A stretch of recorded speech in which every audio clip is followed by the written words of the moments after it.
Is everyone here? Yes. You ready? Okay. I'll call to order the Budget Advisory Committee meeting at 2 p.m. on Wednesday, July 8th. Roll call, please. Chair Banther? Here. Vice Chair Hales? Here. Doddridge? Here. Mr. Kudos? Here. Mr. McCloy? Here. Ms. Hall? Here. And Mr. Bergman? Here. All right. Our first item today is the proposed budget for fiscal year 2021. Ron Herring. Well, good afternoon, everybody. Sorry you got an afternoon of me to listen to here. Hopefully I try to make it exciting, I think, but we'll see here. Let me try to share my screen on the first one here.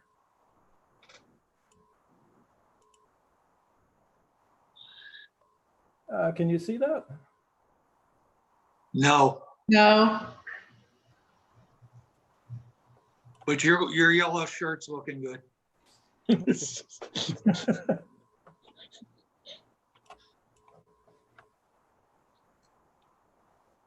me see if I can move it. I'm not the greatest at this stuff here.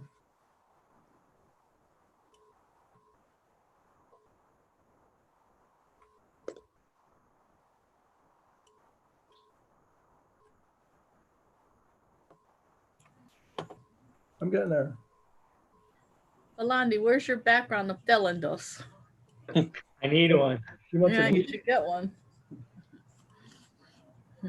You see it now, or? Yellow shirt again. Oh, geez. Well pressed. Very sharp. Thanks for the commentary, Claire. The color commentary. Yeah, color. Oh. Whoa. Okay.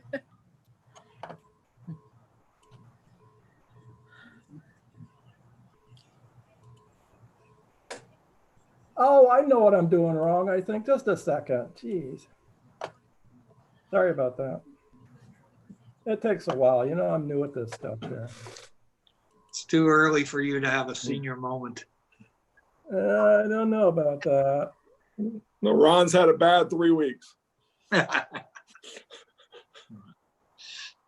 Oh, yeah, I have.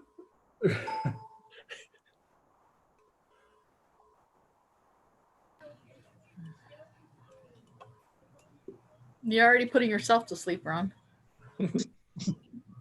I forgot I got to do this shares. Yeah, it's exciting so far, isn't it? Well, the budget's good. Next item. Yes.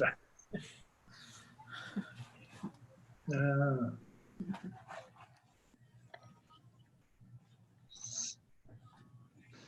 looks like a 64 ouncer, Michelle. You're well prepped. Yeah, I knew Ron was talking all day, so Yeah. Oh, so you planned on this delay? yeah.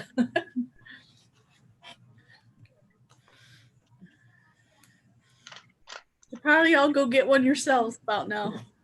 That's only yeah.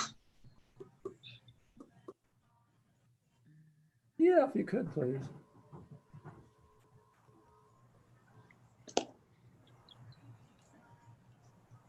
Ron, you want me to get IT for you? Michelle's trying to find them and stuff. Is our host on here? Yes, but I am. Okay. Oh, wait a minute. I think I'm getting it. I just got, I got them at so many screens open here. It just, There we go. Oh. Wow. is my shirt still yellow? Yes. I don't know. You might be perspiring though. I don't know. I won't say anything. Do you see it now? Yes. It's in very small form though. I'm sorry. I mean, it's not blown up. It's not full screen. Is it moving? Nope. No, we're still just seeing the slideshow from beginning screen. All right, IT's here. Maybe they can help out the I don't know if it's because I got so many, or if it's the monitor it's on or something.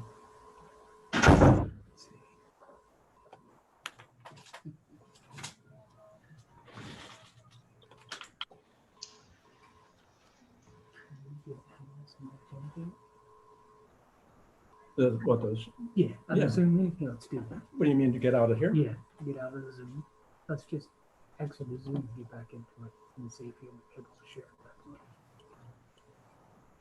it. Exit the Zoom. Mm-hmm. How come it's not coming up? Should put this up. Close window? Play this. There we go.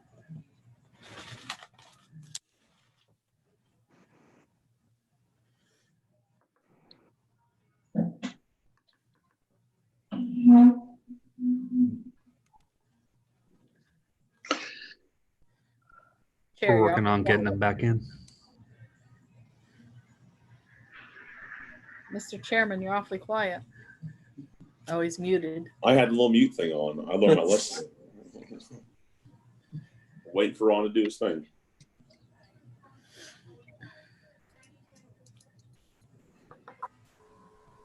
The only good news we've had in 3 weeks is that we didn't use that dredge money. We kept it in the budget because we don't trust Here's anybody. the first one I want to do, but I got to do share screen. Yeah. I'm gonna call you privately on the dredge, Mark.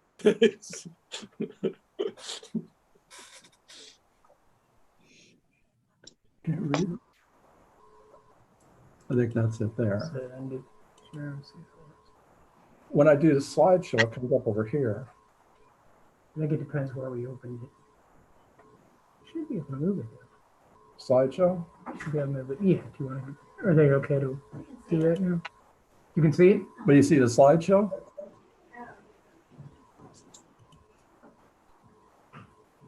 The slideshow showing up over here. How about that present online button?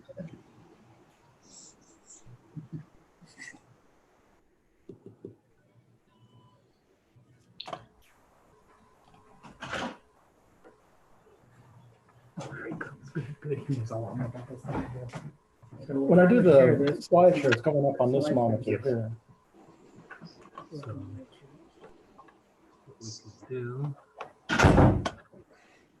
we can do is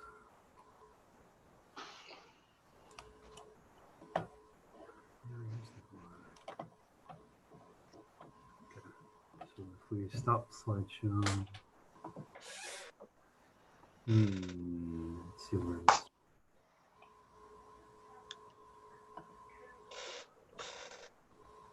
So, stop share screen.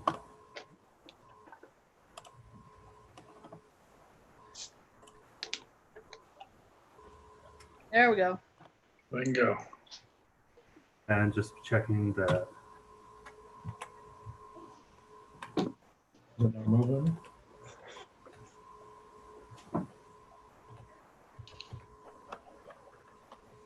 okay. Problem is we can't I can't even get over to that screen to stop it. So why can't we move from one screen to the other? If you do a control delete, and actually shut that one down you're running, can you do that?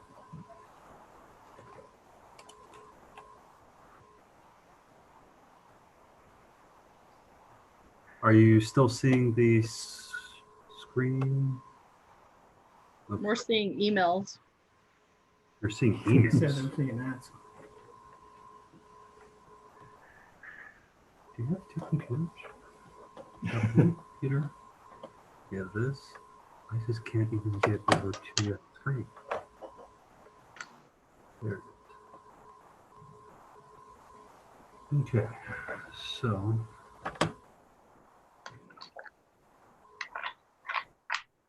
Begin. There you go. So now you'll click on here, and that will advance the slides. Are you all seeing it now? Yes. Yes. Yeah. And now it's working with the. How do I click to go backwards? Your keys are working now. As long Oh, as there- the mouse is on that screen, No, I've Yeah. got 4 more presentations. I'll hop back and forth. Okay, that's fine. He's gonna hop back and forth. Sorry about that. I know anticipation, it's a killer here and stuff. But, you see it? We're all ready to go. Please. Hey, a little more enthusiasm there. Okay, what I wanted to do was just update you from the budget book you guys got. Just got 3 or 4 slides here from May 22nd to the way the budget is now. Over on the far left, the budget as it currently sits is $62,877,000. It's a decrease of 1.77%, mostly due to some capital projects. The budget change from May 22nd to July 8th is over in the yellow highlighted as $772,000. And as you can see below, the effect on the 5 largest funds, those 5 largest funds are 91% of the city budget. So general fund is a 2.49% increase in the middle column there in gold. Water and sewer fund down 6.36% because we had some larger capital projects there. Sanitation fund is up about 15% due to some contract changes. Stormwater fund down 51% because we got the big Pent Street project that was budgeted in 2020. And the penny fund, just some adjustments within the capital, but it increases 34%. So like I say, it's increased $772,669 from the budget you all originally got. Just on this slide, just trying to explain what changed from May 22nd. We've got pay increases in the budget now, $544,000. We've got the proposal went out for health, life, health, and dental. Dental came in at 2% decrease, dental 15.8% decrease. So that's a savings about $500,000 from when I budgeted a 10% increase in your original budget from May 22nd. Had an adjustment for library impact for a grant. They're trying to go out for a grant, so we increased that to $325,000 in the library impact fund. Public art fund had some budget changes approved just the other week, about $122,000. Capital project fund sidewalk expenditures. Per the charter, we can now do $100,000 a year for sidewalk improvements. So we had originally $30,000 budget because we could only spend what we earn in interest. So now we've increased it to the $100,000 that we can do per the sidewalk improvement fund. And below it's another $70,000. That's the budget for the transfer. These sidewalks aren't expensed in the sidewalk improvement fund. They're transferred to the capital project fund. So that's increasing the transfer to $100,000 in the sidewalk improvement fund. And then since the taxable values for the CRA came in higher at 7.64%. So we have some revenue increases there. And then the bottom line, the net effect on the general fund was $155,000, which we have in reserve right now. And those are the $772,000 of increases to the budget from when you got it. Ron, quick question. The 3% pay increase, is that all employees, including the union contracts? Yes, we just went across the board. That's the pay increases for everybody. Just we went into our payroll system and put 3% in. That includes benefits also. Okay. I guess we get the certified values every July 1st. They came in. The city one is 6.16% increase, and the CRA was a 7.64% increase. And just to update you on the schedule, trying to get the proposed budget to the city commission by July 20th. I'm sorry, I missed July 14th. Next week, it's required by state statutes that the commission approve the city manager to verify what would be the maximum millage rate. We're currently at 5.37. I think the intent is to keep it at 5.37. So it gives the authority to the city manager on July 14th. It goes before the board to set the maximum millage rate at 5.37. Once you do that, you cannot go above that through the end of the budget process and the public hearings in September. You can go down, but you can't go above what you establish, what we're going to establish on July 14th. Like I say, July 20th, the budget will go to the city commission. around August 12th, 13th. I don't think it's been permanently set, but the first budget workshop will be either August 12th or 13th or both days. August 18th, a second budget workshop with the board. And then the first public hearing would be September 3rd, and the second and final public hearing on September 15th. And that's what I had, just to update you on the budget. And if you got any questions, I can. Yeah, Ron, just jumping back one slide. You showed on the health and the dental. Is that based on a preliminary analysis of the quotes? So that's based on, we got the proposals back in through our consultant, and that's been the, that was the lowest rate that came in, and it's keeping with our same provider also in the same plan. Good, okay. I was hoping for just a little bit more, but that's good. Okay. Thank you. Any other questions on the budget update? I take it no. Well, now I'm going to try to get out of here and go to the next item. Mark.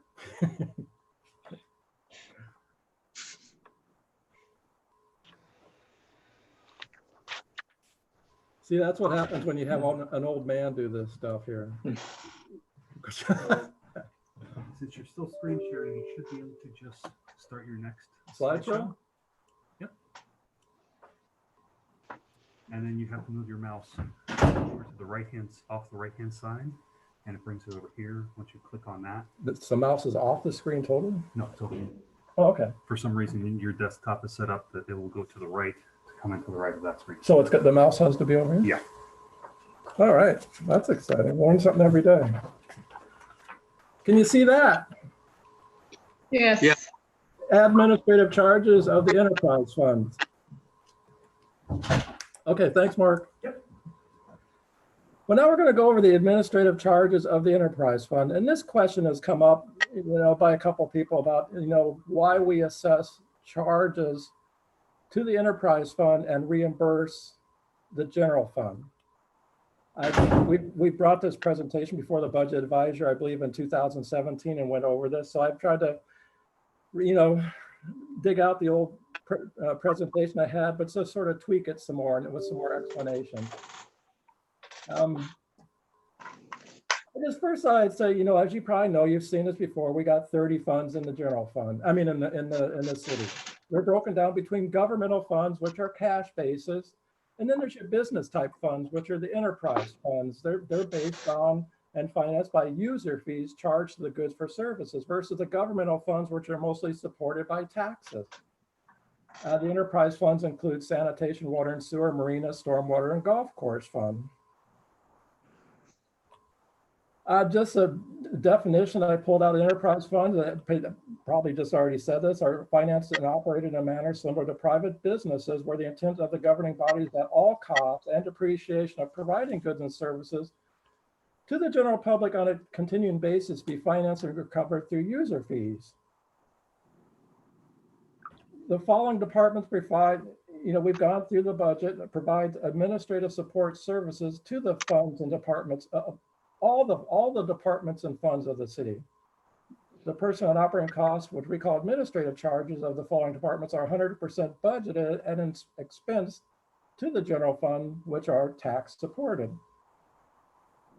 And I just want to make sure I mention that it's important that all costs are shown in the enterprise funds. It's important that they're captured within them.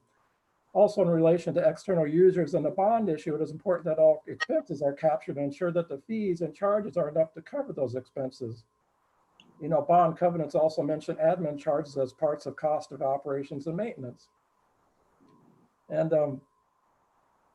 like I said, these are the departments: human resources, finance, procurement, building, planning, city attorney, building maintenance, and city clerk, city commission, city manager. The departments that help support the enterprise funds on mostly a daily basis. You know, if you go to a water and sewer department, for example, they don't have their own, I'm just going to throw out the finance department stuff. They don't have their own staff to pay their bills, to pay the employees, compile and report the financial reports, perform the required audits, and, you know, invest the money and provide and ensure debt compliance. So that's provided by the finance department, which is totally budgeted and expensed out of the general fund. We don't include the police and fire departments on here in roads and streets because we don't, you know, we don't feel that they're providing daily administrative support, you know, to the enterprise funds.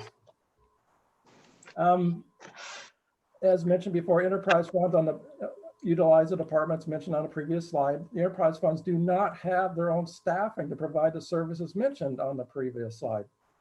You know, therefore, the enterprise funds are dependent on those departments in order to provide their services and operate their business. As I mentioned, it's water, sewer, sanitation, stormwater, golf course, and the marina fund. Enterprise funds do not pay taxes, you know, so they, like a private utility, they do not pay property taxes, utility taxes, or franchise fees. Municipalities are allowed to recover these charges, which we call admin charges of the general fund, and the taxes and franchise fees by the following methods. It can be administrative charge reimbursement, which is what we've been doing, or a pilot, which is called a payment in lieu of taxes, or a combination of the above. Administrative charge and the methodology for these, a pilot is normally based on a percentage of gross revenues. There's not, I haven't seen too many. There is some cities that have it. I know the city of Clearwater has a pilot and they charge 5.5% of the revenues, which goes from the enterprise funds to the general fund. So there's a pilot method, and then there's the administrative charge reimbursement, which we do. We do 8% of the revenues, so that the charges for services of revenues. In serving other municipalities, are done by a variety of methods. You know, there's a percentage of revenues like we do. And then there's expense allocations, you know, based on either their budget by the departments, the budget of the enterprise funds versus the total city budget, FTEs, of full-time equivalent employees, or personnel costs, which would be salaries, wages, and benefits of the of those departments. So there's a variety of methods from what I found out how the cities do it. And like I say, the city of Tarpon Springs the last 4 years has done it by the percentage of revenue. Same as Dunedin does it that way at 8%. Largo does theirs at 9%. When I started looking into it what methodology does the city of Tarpon Springs use? I say up until 2017, they had no methodology for allocating administrative charges, and we had no pilot, and we still have no pilot payment. Back then, the percentages varied widely between enterprise funds, you know, something like that. I'm in finance, you know, things got to be consistent and stuff, but it's to be fair. The following, just to mention the following funds, you know, there's water, sewer, sanitation, stormwater. They're paying the admin charge currently, but the marina never has. They, you know, they only have like $100,000 budget, so they've never paid an admin charge. The golf course, you know, in fiscal year 2020 is the first year we got rid of it because it, you know, the golf course is in the negative, so it just seemed appropriate. We gradually got rid of the transfer. You know, it was $275,000 for a number of years, like 13 years in a row. From I think when they took it over in 1996, I think from 97 to 13 years after that was $275,000 a year. Then we gradually decreased that transfer. Like I say, in this current year, there is no transfer to the general fund. Just trying to see if we can help out the golf course fund and get it out of the negatives.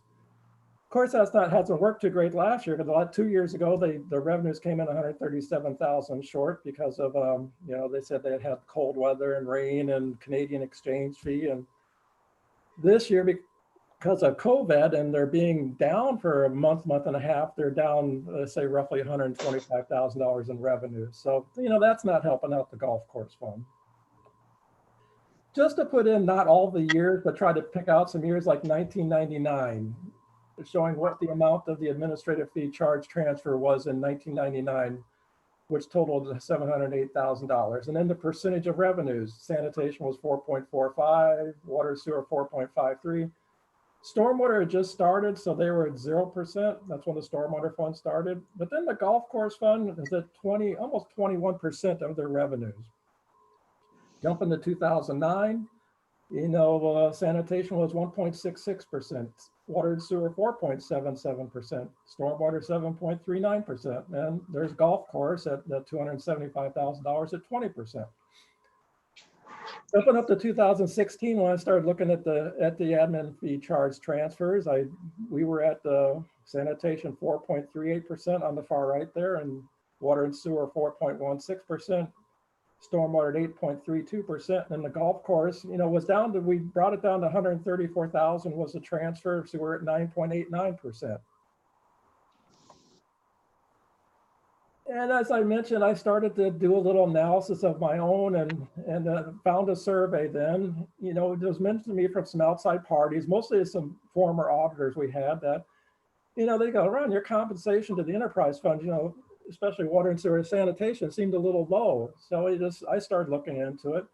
I perform my own analysis by using the expenditure method with the budget for those enterprise funds as a part of, as a percentage of the total city budget. My analysis in 2017 came up with an 8% average allocation of the admin fee charges, which was higher, as I say, which we were doing at the water and sewer 4.16 and the sanitation fund 4.38. Lo and behold, I found out from another auditing firm that, another city in the county just did a survey and they came up with 8%. So I'm going, oh, mine was 8%. The survey was 8%. That seems to be the number and stuff. That seems to be a common number between cities. The decision was made, to adjust the administrative charge. And what was important to they needed to be consistent. Sorry. We needed to institute the change incrementally instead of going to 8% in 2018. I think when I first went to the city manager, the general funds needs money. I was ready to go right to 8%, but he was right. He said, no, we better do 6%. What we did was a 6% in 2018, 7% in 2019, and then the 8% in 2020. As long as going to 8% that first year, I also thought, let's go back retroactively. I thought we've lost out on some money, but we better not do that and stuff. From the survey we got, I resurveyed some of those cities recently. The methodology they vary between the cities, as we've mentioned, between percentage of revenues, or do they do it by the expenditure and their budget or number of people? And some cities also have a pilot payment.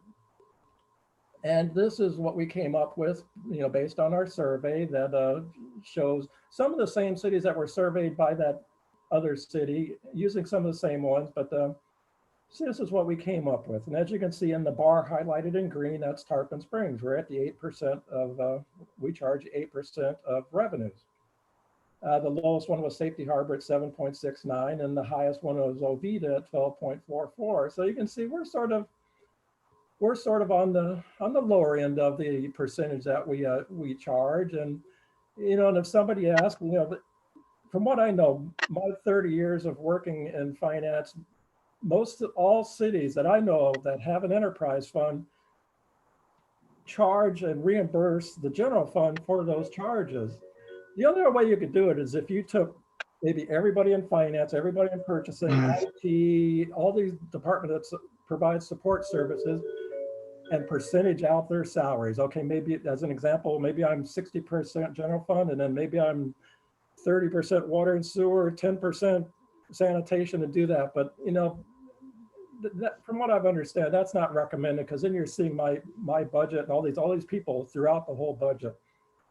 So a common one is doing the percentage as we are doing. Ron, is that I know in the past you've checked with some of the other local managed cities, and that's, just remind me again, that's kind of in line with what everybody's doing locally. Like I say, all the cities that I know that have enterprise funds will have an admin fee charge to reimburse the general fund for those expenses. It's either, it's an admin fee charge either based on revenues, or they do a calculation doing the expenditures like I did originally, going back, okay, what's the budget, going by expenditures. In fact, when I redid that one this year, just last month, to try to figure out, I came in the water and sewer fund and needed to be a little over 9% based on expenditures. if I was going to implement it that way. A lot of city, like I say, they do the pilot. Just a Clearwater, they do a pilot. They do 5.5% of the revenues they transfer, but they also do an admin fee charge transfer, but they base theirs on expenditures. And they have their own formula. I know they sent it to me once and I was trying to go through that and see their formula for what they were doing. But yes, all cities that have enterprise funds have some form of reimbursement back to the general fund. Thanks, Ron. Unknown caller. Thank you. I would just wanted to show you, this is just the water and sewer fund and how the amount of the transfer for charges for the admin charge has progressed over since we incremented this. As you can see, we did the 6%. Unknown caller. I got a phone call, sorry. That's fine. Oh, way to go, Claire. Thank you, sorry. We did the 6% in 2018, the 7% in 2019, the 8% in 2020.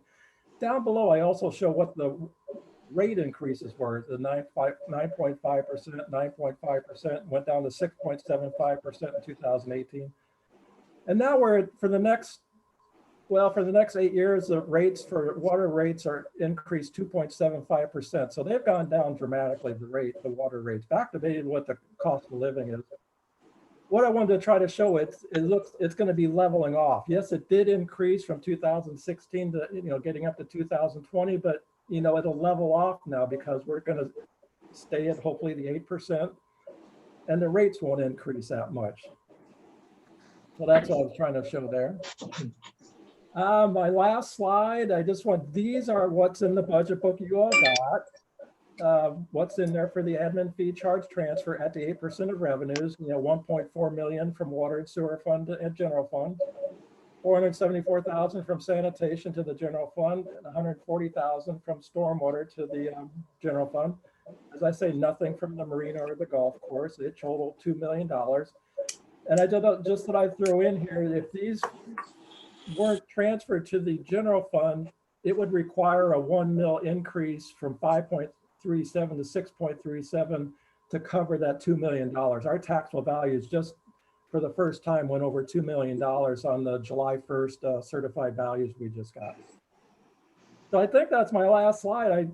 Hopefully that was understandable and the process we do and comparing it to other cities, and I'm open for any questions. And thank you, Ron. I think also it's important, and I know we do this, we talk about the millage rate, and I still think it's about the enterprise fund charges, is that also in comparing cities, Tarpon's a full service city. In fact, the most full service city outside of St. Petersburg. So even compared to Dunedin and Safety Harbor, we offer more services than they do. That should also be taken into consideration when looking at where we fall as far as other cities go in admin charges. So thank you, Ron, very much. Chairman, can I? Yes.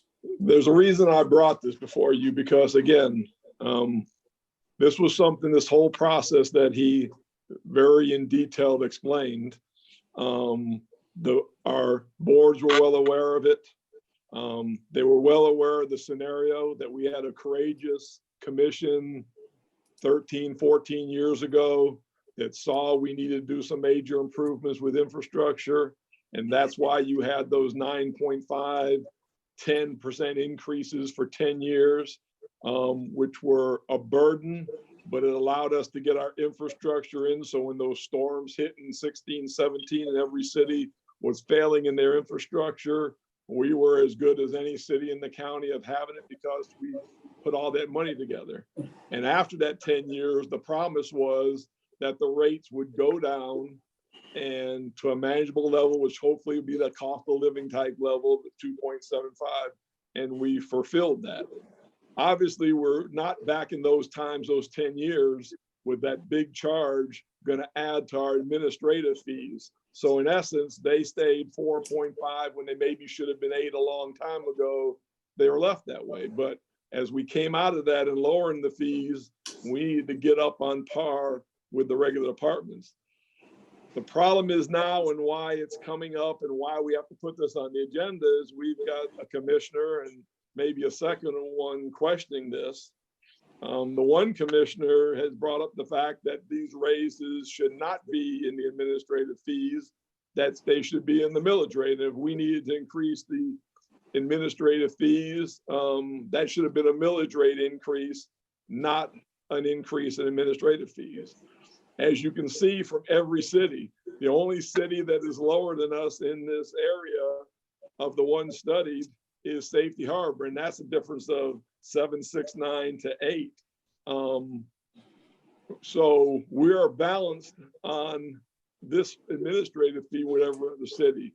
But if you start dropping that administrative fee and trying to make it up with either millage money or just making cuts in the budget, especially this year of COVID, we're going to cripple our budget. And it was brought up at a budget presentation. We're going to deal with it Tuesday night.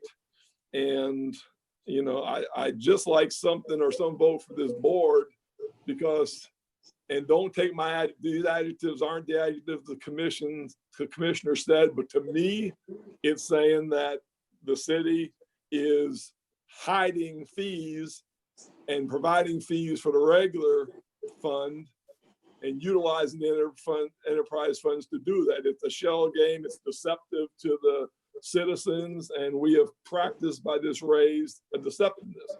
Again, those are my words from what he said, not his exact words, but I think that was mine and Ron's feeling was we have increased the general fund money by using this enterprise fee and taking from the enterprise fund, whereas it's just getting the enterprise funds up to pay what they're supposed to be paying. And this is supposed to be a perception of citizens out there. And I think I've got the best group of citizens with experience and stuff on this board here to say that. And if there's any thoughts of this, that there's something I need to hear from you as citizens experienced in finance and stuff, do you see the perception that the commissioner sees? And we need to talk about this, because it's going to have a big impact on this budget that's going to get hit by COVID if we try to do something, you know, reducing these administrative fees at the expense of what? More cuts from our budget, increasing the millage fee. And I just don't see where the hiding, where the shell game of money is. I can't see it. So Mark, did Commissioner Carr give any examples as to what he's talking about? And did he give any more details on his solution besides to raise the millage rate? No, the only thing he said was that he thought, and again, it was from the budget presentation introduction that we gave to the board. He just indicated we need to talk, because that money should be a raise in the millage, not a raise in the administrative fees. So he gave no example then, correct? No. I thought, could I jump in? I thought last year, Jacob, because I had a discussion outside of the meeting, just a chat with a neighborly chat, that he was concerned that charge went into the utility calculation to the customer, like the water rates. And I kind of said to him, well, isn't the true test, check our water rates versus comparable water rates in the area? Are they reasonable? And so at the end of the day, I don't see a problem. I didn't see it last year with this allocation. I don't see it this year. I think your explanation's crystal clear. There's definitely no hiding of it. And that's a common practice. I used to do it. It was called allocation. You'd allocate to corporate because, let's face it, none of those areas have a purchasing department, a finance department. And the methodology, your 8%, I believe from last year, you said that the auditors had blessed your methodology. Oh, yes, they validate it every year. There you go. Yeah, I just want to echo Claire's words. We did get pretty in detail into this last year, and allocation is a standard practice, and like you said, the auditors did bless it. So definitely want to echo that. Yeah. Very good. Anybody else have any commentary about this? No commentary. Mark, did you need anything further from us regarding this, as far as to Commissioner Carr's comments? Mark, did you? No, I don't think right now, but I'm sure it's going to come back somewhere in the budget process. So as this board's involved in the budget process, again, I would just, I mean, I can only speak for myself, but I feel it's the sentiment of the board. If he feels that way, then, you know, if he could provide an example, something more concrete that we could consider for what he's talking about. Because without an example, like what I asked you for, you said he has not provided any, then it's very hard for this board to opine on that when you, A, run a public meeting on YouTube, so nothing's being hidden. And number two, like Ron Herring pointed out, the auditors have blessed this. So if there's something that he perceives as being hidden or not being done correctly, I'm sure we'd all be happy to consider that, but we need an example to be able to do that. Well, you know, I talked to the auditors yesterday and they don't understand where this is coming from. They go, this is, you know, Jeff said, this is common. Every city has this. So so like I say, they validated again yesterday. Said, Ron, you're doing nothing wrong here and stuff. It's common practice. Yeah. Mark, did you want the committee to vote that they approve of the allocation method, or? No, I don't think we need that right now. I just want, if there's something else out there, you know, I want to hear it from them because, again, I'm like you. I just don't see any angle of where this is coming. I can't make any sense of where this is coming from. It doesn't make any sense to me. And I was just hoping. Well, maybe Mark, I mean, could I get a consensus of the board then for what I said, that, you know, absent any evidence to what he stated, you know, we can't, you know, there's nothing for us to review or opine on in light of, again, the auditors approving this. So if that's the consensus of the board, which we can find that out right now, that's at least something you could bring back and say, hey, the board said collectively that they're happy to further consider this, but you have to provide an example or evidence of what you claim is going on. That would be great. Does the board feel like that's the consensus of the board? Yes. Yes. Okay. Yes. Yes. There you go. Thank you. Thank you. Okay, I guess we're going on to the next item. Well, that's your job. Well, no, Ron, this is your show today, so I don't want to step on any feet. and I'm muted half the time, and I can't tell. So you can do my present. I'll do your job, but maybe you could do my presentation. No, thank you. No, I'm good on that, Ron. I'm good on that. Thanks. Ron, in regards to that last discussion, is it spelled out or you know, transparent in billing that's sent to the citizens? Maybe that's something good to do to explain it further if there is a question. I mean, there's nothing in that goes to the citizens pertaining to the admin fee charges. And maybe to include it, maybe it's a good practice to include it somewhere. I mean, it's always an option that, you know, that can be done. If that's a question that's being raised. Yeah, you know, that's always an option, yes. My only caution is once you start explaining allocation, that might be your full-time job forever, Ron. Agree. I think it can get ugly. That's all I'm doing these days anyways, is trying to explain things. Okay, are we ready to go on to the next exciting topic? Yeah. Please. Let's see if I can find it.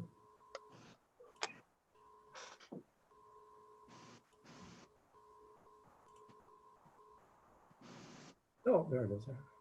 Okay, so I got to put this over here. Are you going to change shirts for this, Ron? Each topic?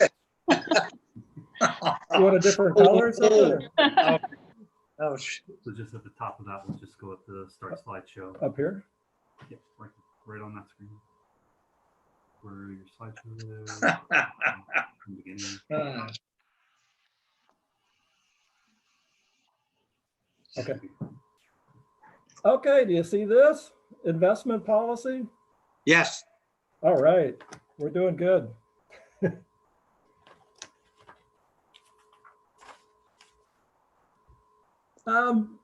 This is coming up and it's on the agenda next week also. Last week I was talking to the mayor and we're going over some item and I happened to mention investments and you know, and I mentioned to him, you know, it seems the way the economy is, sometimes I get federal instruments might be returning a better rate of return, maybe treasury bills, or maybe CDs. Right now, CDs are giving me a better rate of return, but I can only do 25% in the investment policy. And that's what he said to me. He said, Ron, put it on the agenda next week. I go, okay. So, which is good though, because I try to get as much return as possible safely, with the citizens' money. Just like I say, Florida Statute 218-415 governs the composition of local government investments. It does not include police and fire pensions. They have their own investment policy. And it does not include bond proceed money. That has its own policy within the bond documents. I just want to make sure I mentioned that. But the investment policy is supposed to be reviewed annually by the finance director. Resolution 2020-30 is on the agenda on the 14th to revise the investment policy. We just want to revise Section 8 of the investment policy, which refers to how much you can do in checking account, CDs, treasury bills, federal instruments, the local pools. And as mentioned here on the slide, I want to increase the limits from certificate of deposit from 25% to 40%. And U.S. Treasury securities, treasury bills from 25% to 50%. They're not paying well now. I don't want to invest in them, but in case they do, I just want to have that option to invest more in treasury bills. Both of the above are secured. The CDs are secured by QPD, which is a qualified public depository through the state of Florida. Banks that apply that are part of the qualified public depository program, anybody that is part of it, anytime you buy a CD, your amount in your checking accounts, they have to send collateral up to the State Department Division of Collateral with the state of Florida. Some banks, it's between 50% and some up to 150%. They have to send up to the state, depending on the financial strength of that bank. So that's why the QPD, qualified public depositories, are a safe investment for the CDs, or money markets, and checking accounts. And then the treasury bills are protected by the federal government. Just one, in part of the investment policy, that's Section 8, but this, and I sent out the investment policy to you. I don't know if you had a chance. I'm sorry I got to you late, but after the investment policy is a portfolio composition diversification schedule. And as listed there, it shows the maximum holdings that we can do, the maturity limits, which at the most is 5 years, and limits on individual issuers. And going down the list there, across from U.S. Treasury securities and treasury bills, I can see I got 25% crossed out, but wanted to increase that to 50%. And the CDs a little further down, wanted to increase it from 25% to 40%. So that's basically all I wanted to do with the investment policy is change those limits. The next slide is, it's just currently, rates are, I want to say terrible right now, but treasury bills, I can only get like 0.18%. Agencies for 1 year, all these are 1 year returns. Agencies only about 20%. CDs, I just got some a couple weeks ago for about 50 basis points. Did I say percent? I mean 0.1, Yeah. 50 basis points, 0.50. Sorry about that. Then our money market is right at 30 basis points, but CDs currently are offering the higher returns. And as an example, 1 million invested, every 10 basis points return an additional $1,000 annually, to the city. So that's basically what I'm trying to get before the board next week, to see if I could increase the limits on the CDs and the treasury bills, what we can get on them. Because like I say, CDs are paying better. If I can get more interest, I love to do that safely. I don't know, I'll go through this briefly, but our investment, I checked the whole investment policy, went through it, and it basically just mimics the requirements per section of the state statute 218-315. I'm sorry, 218-415. It governs local government investments.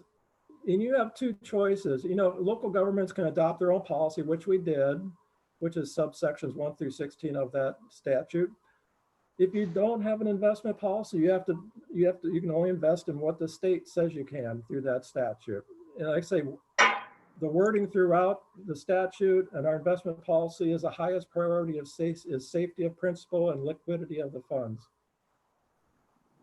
When the city has no investment policy, all they can do is a state board pool at the state, money market funds, interest-bearing checking accounts basically, and treasury bills.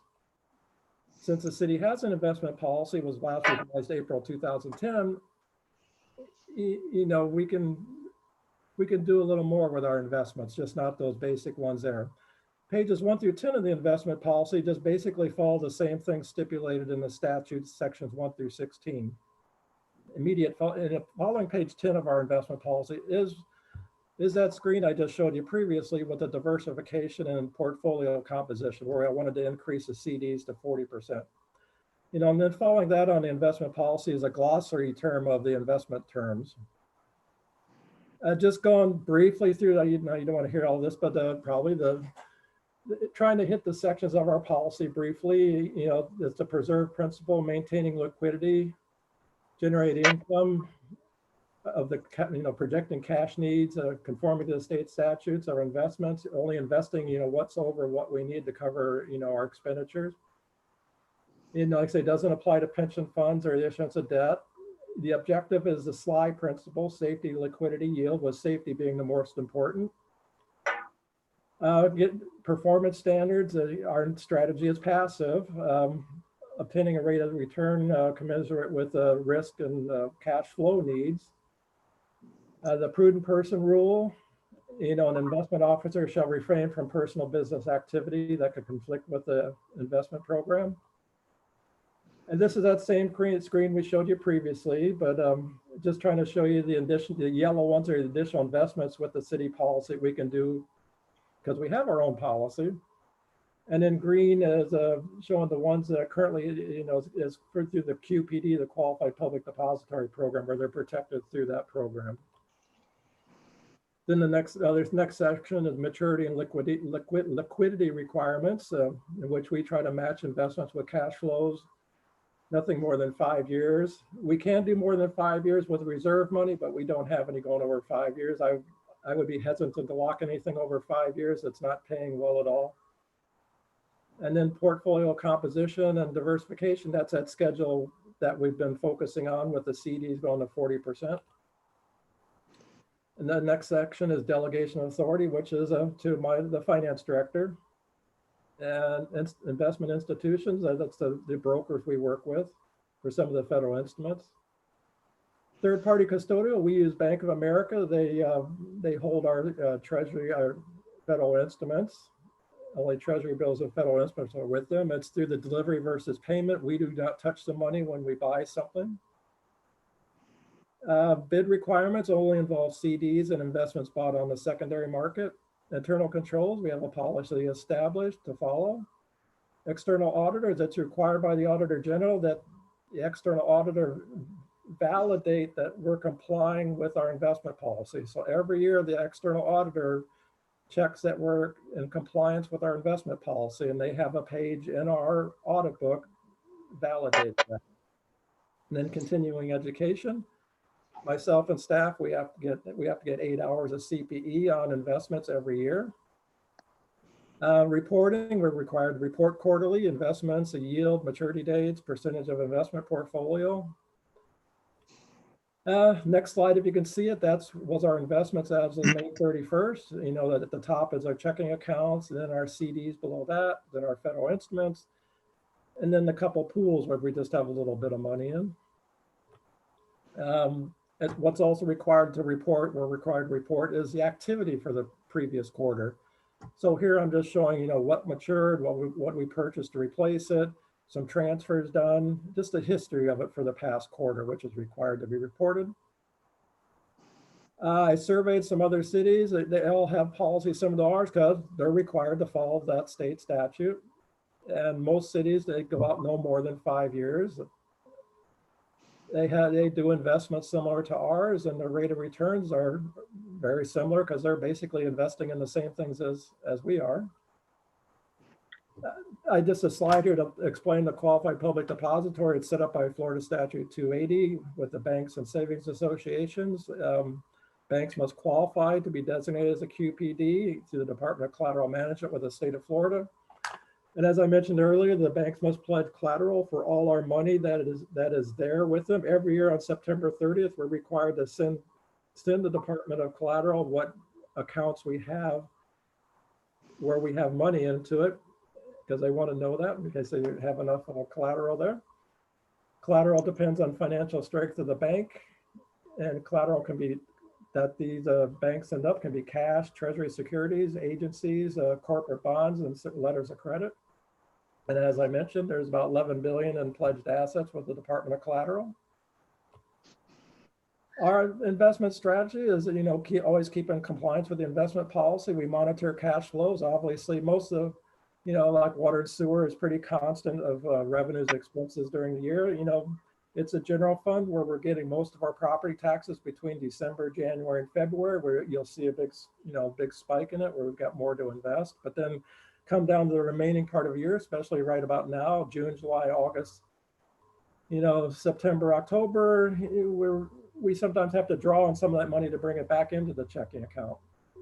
We keep a minimum in the checking accounts, try to invest as much as possible, because the checking account will only pay interest up to the service charge. They won't pay anything more than the service charge. And if something matures, I try to reinvest it that day if possible to get the money so it's just not sitting in the checking account. I just threw this slide in here that for the last since 1992, just to compare the city's rate of return to the Fed funds rate.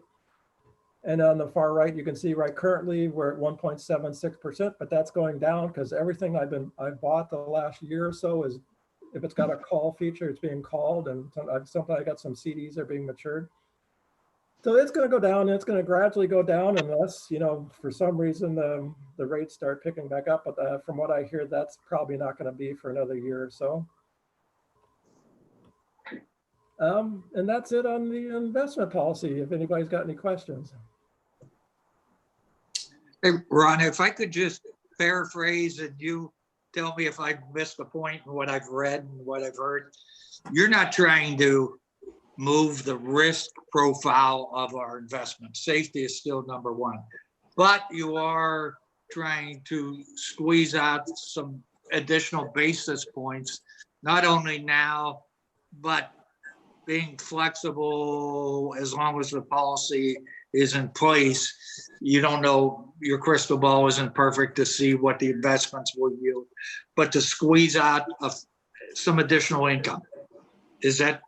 Exactly. I mean, it just mainly with the CDs, I'm totally safe. I just, if I could do more in CDs instead of the money sitting in the money market right now, I could be earning another, I know it's not much, from 30 basis points to maybe 40 or 50 basis points. But for every $1 million, that's another $1,000 of interest earnings that I can earn safely. Yep. Instead of having the $9 million sitting in our money market right now, I could move some over there, to a CD. And it just, from my experience doing the investments for a while, it just, at times it depends on the market. What's paying better? Like say federal instruments right now. Yep. I'm getting 20 basis points for 1 year thing. To go out 3 years, I might, if I'm lucky, get, I think 35 basis points, but I'm locking something in for 3 years. And if I'm here 3 years from now and I look back and the interest rates are going up and I go, why did I buy that thing for 35 basis points? So that's what I'm just trying to do. I'm very safety conscious and stuff, with the money, and just trying to, if CDs are paying better now, be able to put some more money in CDs. If anything, I just want to compliment you for bringing this to the board's attention. It's income. It's not going to make or break, but it is additional income that can be had. Yeah, thank you. Yeah, I would also like to make a comment and ask a question. Also, yeah, I know we talked about this kind of in detail last year, the investment setup and possibly modifying the strategy. So definitely kudos for doing this complete review. So 2 questions. I did get the document, and I see you have the old portfolio composition. maximum holdings and the new proposed. Could you just talk about the approach you took to obtain the new numbers? I'm trying to go back to the screens here. You're talking the going to the 40%? Yeah, it looks a little bit different than the one you emailed out, but yeah, maybe just quickly go over the approach that you took here. Well, just to be clear, what I emailed out was a current investment policy. I emailed it out today. Okay. I didn't know if you all wanted to see that. That was a current investment policy. And that one. Studied it intensely. Pardon me? No, I just said studied it intensely. And it has that same schedule in the back, but that was when it was changed back in 2010. They changed the percentages back then, if you were looking at that. But what I did is I've looked at, I did a survey of some other cities to see what they had, and most had the Treasury securities at 50% because they're backed by the federal government. I looked at what other cities were doing for CDs, and they were between 40 and 50%. So I just, going back to that, just trying to say, at a time where I don't want to do too much in one item. You want to have diversification, so you don't want to do too much in one. But just to be able to have the availability of something, it's a safe product, and be able to put more money into it. Like right now, the banks, if I ask for a CD, a lot of them won't go over 1 year for a CD right now. They're just sort of a little cautious, I could say. So I'm not sure if that answers your question there, Cassie. Yeah, I think so. And I didn't get to read all of the pages, but there was nothing in there about like stress testing or anything as far as testing the balance sheet in case of any. Did they cover that in the statutes at all? No, that's not covered in the statute. Okay. All right. No, I think this is great. Thank you so much for going over that. Oh, thank you for your comments. Anybody else? Just a quick note. If we go past 3:30, I'll need to pass the virtual gavel to over to Ms. Hales. Okay. Thank you. All right, Ron. Next is printing costs. Okay. Well, let me go change my shirt. Oh, it looks yellow again. It's a different shade of yellow. Okay, here we go again. Let me see.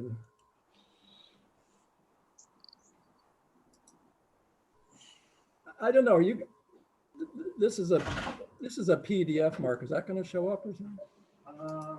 This is just a one-page slide on. We tried to I didn't want to give you all the departments, but just a PDF. Right.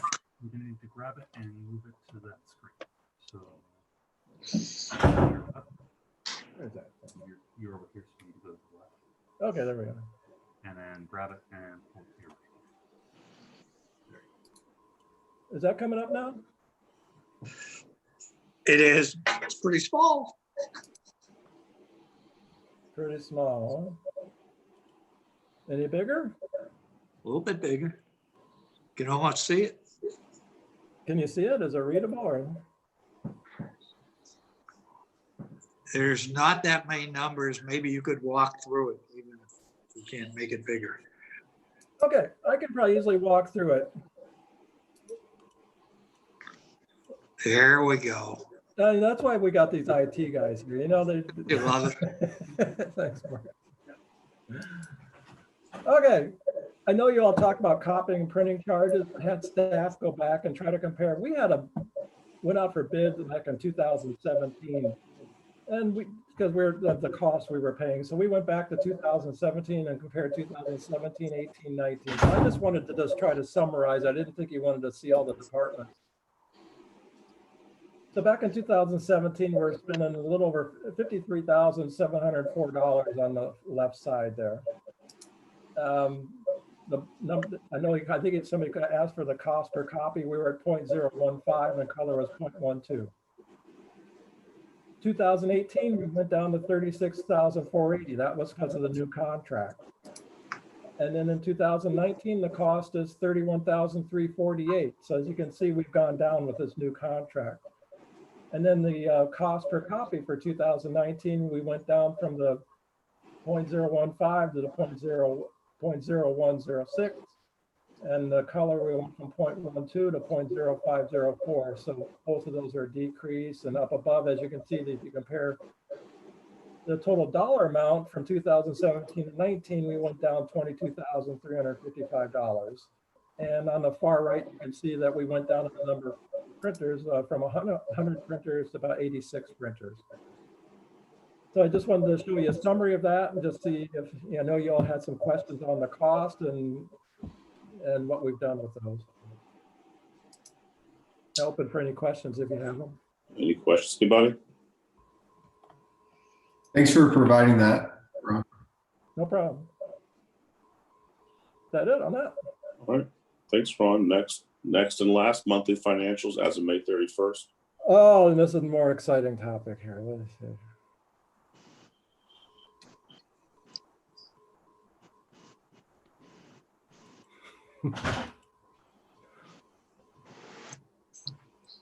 You see that? Yes, Is it moving? yes, yes, yes. Oh, boy. I did that on my note. I didn't even need Mark's help here, but he came over just for support and stuff. Emotional support. I know, I need a lot of that. I threw this PowerPoint in here as we send out this presentation to the commission, try to send it out monthly, the financial update. I'll go through it briefly because I think it's like 30 slides. First, I've been trying to talk about the current year and the effects of COVID-19, and you might have heard this stuff already. I apologize if you have, but we have not furloughed any employees. All employees receiving full pay. There is some cities that have furloughed employees. The major declines have been performing arts since it's been closed, and recreation golf course revenues due to closure. The concerns going forward have been the sales taxes, penny, half-cent revenue sharing, gas tax. Property tax receipts, we received 100% of our money this current year. 2021, as you can see, since the values were assessed in January, we're going up 6.16%. So hopefully we won't see any decrease for fiscal year 2021.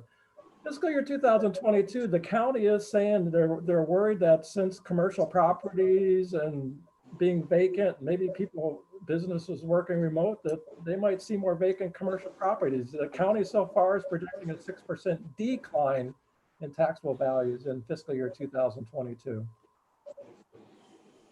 As of May 31st, most all revenues meeting budget, except for performing art ticket sales down 64,000, recreation fees down 109,000. Golf course, when it was closed for that period of time, down about 115,000. We waived water and sewer penalties and shutoffs. It's about a $23,000 revenue loss a month. And of course, the interest earnings, gone from, we were at 2%, and now, I'm lucky to get anything, 50 basis points these days, if I don't want to go out too far. This is where we're trying to follow the sales taxes. There's about a 2-month delay between the people that came to probably pay their sales tax in March. May was the first month we started to see the effects of the sales tax decline. So as you can see in May, half-cent sales tax, revenue sharing, penny sales tax, and gas tax. From month of May, you can see we were down 101,000 from May of 2019. We received these receipts monthly. So we're down 101,000 for the month of May.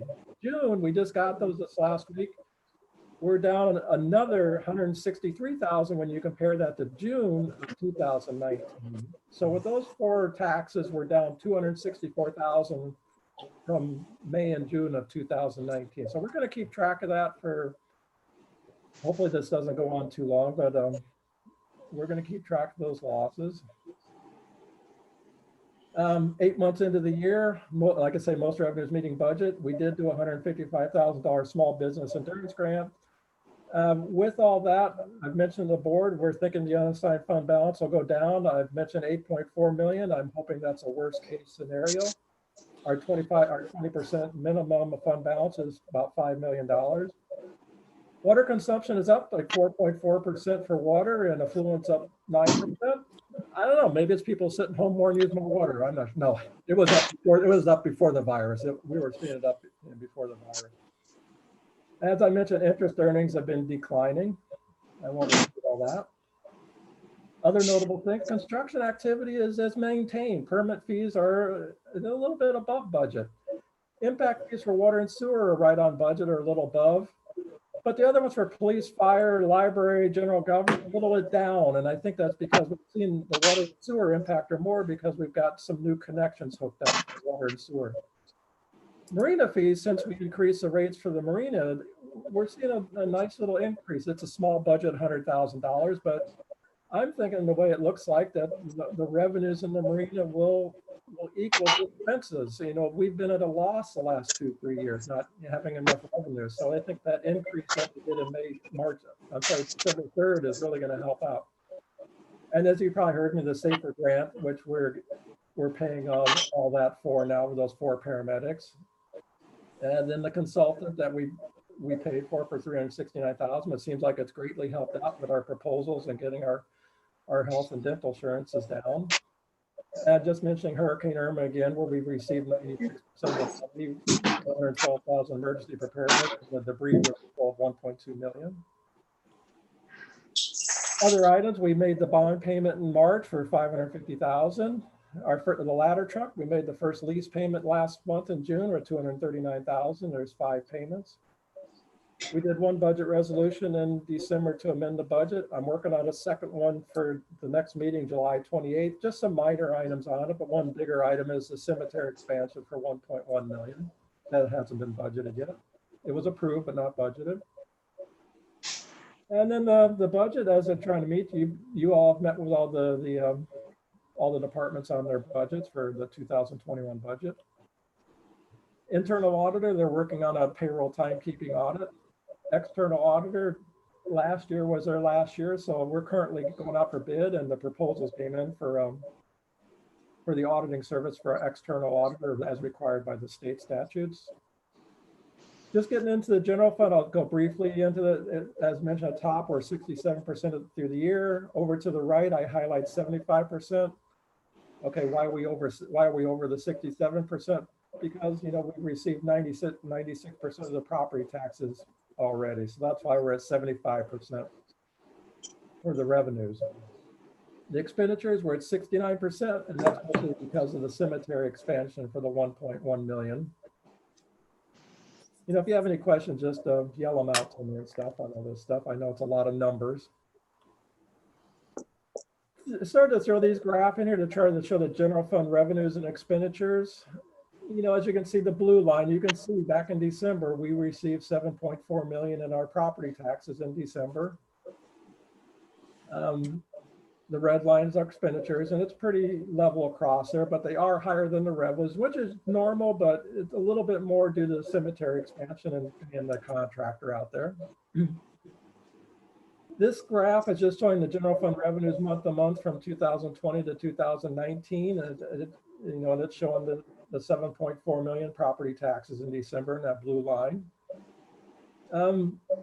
In May of 2000, it's a little bit over, you know, but that's because of the timing of some payments, as mentioned down below. We received 2 months of our fire EMS payments in May of 2020. Also, I'm predicting that, you know, the revenues for 2020 will be at or below the revenues for 2019 because of those sales tax monies. Expenditures just holding similar to the previous years as always for the general fund between comparing 2020 to 2019. If you see spikes where there's higher amounts, it's usually because there's 5 weeks of payroll in those months. This graph is just trying to show that at May 31st, the last 5 years where we're at, comparing 2016, 17, 18, 19, and 20.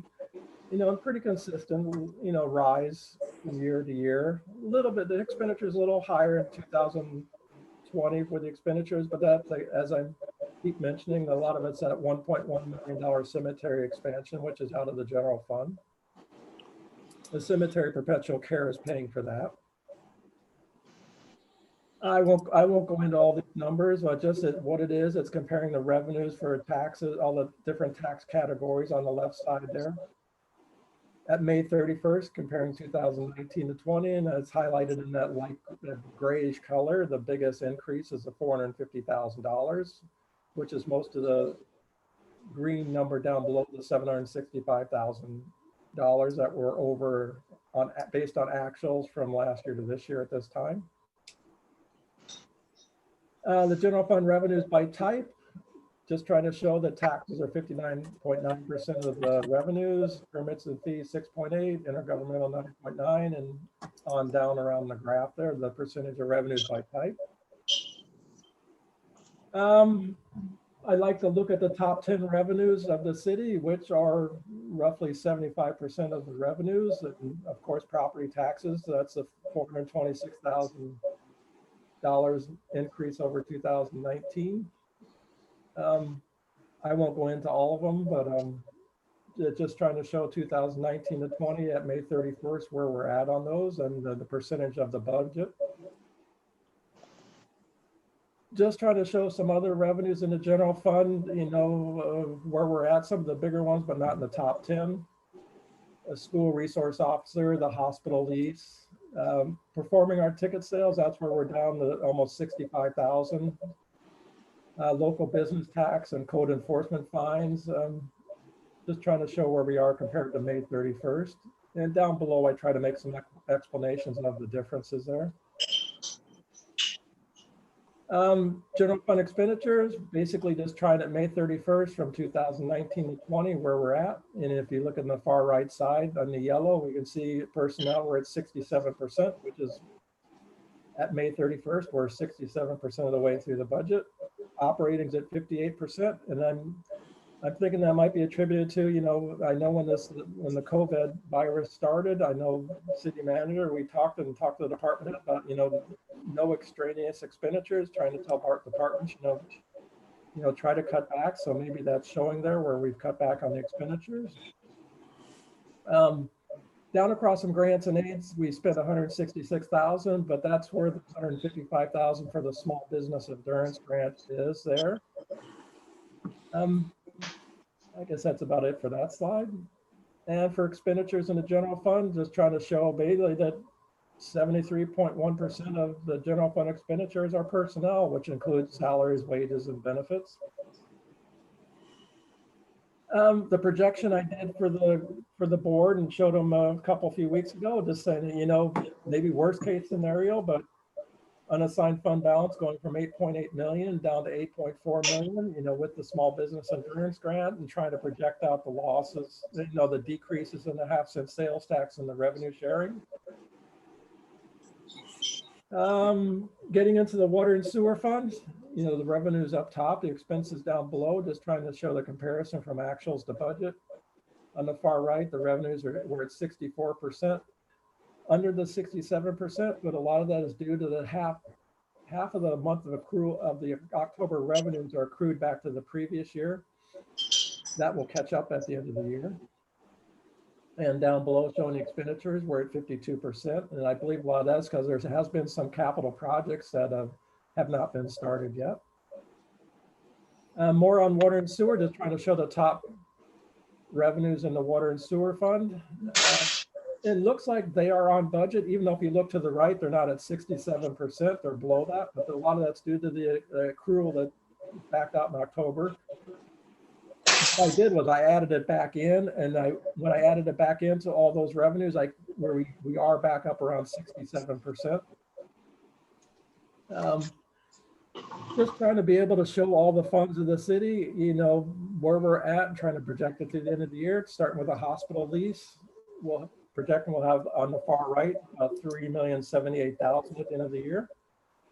Local ops and gas tax about 132,000. This is where the gas tax money goes in, and I decreased the revenue projection about 15% due to the, you know, getting the less gas tax money through the COVID. School crossing guard projecting about 10,000 at the end of the year. Handicap fund about 17,000. Getting into the impact funds, police impact. Projecting at the end of the year, it'll have 357,000. Fire impact, $7,800. Mostly due to we're still repaying the loan for the Station 71 bill. Library impact, about $355,000. Recreation, $48,000. General government impact, $75,000. And transportation impact, about $163,000 left at the end of the year. Federal Equitable Sharing Fund, how about 141,000, how about 142,000 at the end of the year? Safer grant will be done because this is the last year. Public Art Fund, about 221,000 at the end of the year. Land Preservation Fund, about 50,000. Recycling Grant Fund, about 113,000. CRA projecting about 500,000 at the end of the year. We've got a Police Education Fund, about 9,300 at the end of the year. Police Confiscated Trust, 16,000. Employee Benefit Cost Deferral, 115,000. Capital Project Fund, 89,000. The Sidewalk Improvement Fund, which is in the charter, about 2,038,000. Local Option Sales Tax Opinion Fund, about 181,000. And that's basing it on projects that have been started and projects not started that are still earmarked. Getting into some of the enterprise funds, the Sewer Impact Fund have about $1 million. Water Impact, 1.5 million. Sanitation Fund, about 3 million. Marina Fund, about a negative 16,000, but that'll be an improvement because we're seeing, like I say, we're seeing the revenues increase. I'm hoping maybe it'll be more of an improvement. Stormwater Fund have about 294,000 at the end of the year. And my favorite, the Golf Course Fund with say, you know, the way they're going, it might be a $1.5 million negative. Getting into the debt and interfund loans, you know, we've got the bond issue. You know, after the payments of this year, we'll have a $30,600,000 balance at the end of the year. The fire truck, 888,000, and those are the only two debts the city has. Down below, interfund loans between departments. The sanitation fund, the golf course, about a balance of 138,000. Risk management fund, the general fund, 50,000, and that will be paid off next year. Sanitation fund, the fire impact fund for the station 71, 203,000, and then the water and sewer fund, the CRA fund, 100,000, and that 100,000 is scheduled to be paid off next year. Getting into investments, you know, as mentioned, you heard already, comply with the investment policy, pension fund bond proceeds are excluded. Rates have been decreasing. Like I say, now rates are about 50 basis points right now. That's what we mentioned earlier. And this is that same schedule that we showed you earlier, so I'm not sure if you want to go through that. If you want to, we can. And just to try to graph the investments as of May 31st, you know, about 11 million in the checking savings account, about 9 million as a money market earning 30 basis points. And then the certificates of deposits, federal instruments, and the local pools where we have money in. As you saw this slide earlier, but this is what the activity, and you know, what matured, what purchased, what we transferred over the last 3 months. Changing gears, just the budget resolution. Like I say, I think we mentioned this earlier. We did one in December. We've got another one scheduled for July.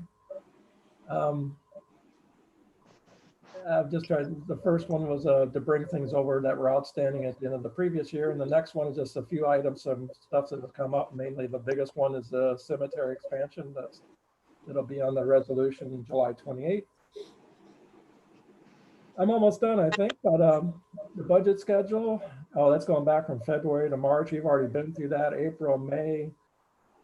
You all had the meetings with the departments head June 4th and 10th, July 20th, budget of the commission. You guys have heard this already, I think, the budget workshops, and then September 3rd, the first public hearing, September 15th, the second and final public hearing. And that's it. Hopefully that made sense. I was just trying to go through it because I know some of you heard this all before and stuff, but that's the financial update at May 31st. Thank you, Ron. Do we have any questions or comments? Anybody? Chairman, you still got 5 minutes. Well, I mean, I have nothing else to say unless you have a 6th item you want to talk about. I could talk about something else if you want. That's okay. No. Are there any general questions at all over the last 5 items? It's not on the agenda. Oh, God.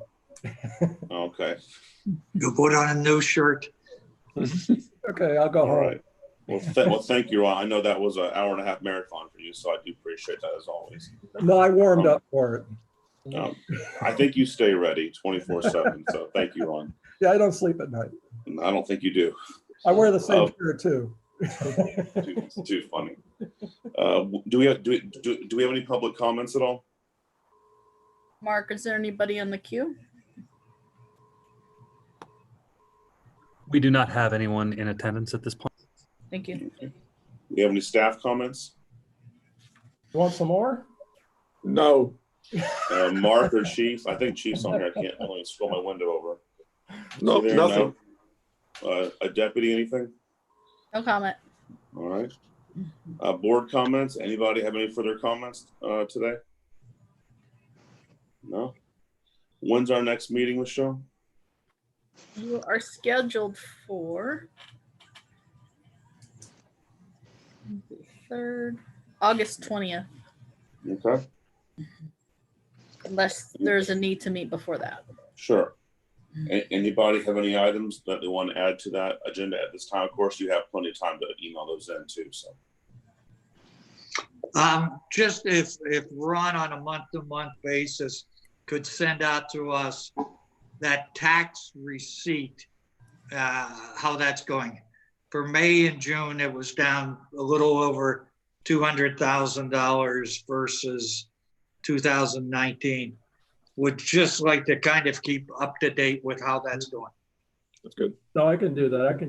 We can update that because I'm going to be sending it to the commission every month. I can send you all the financial update, this one report. I'm going to have it in if you want this whole report here, or if you just want it separately.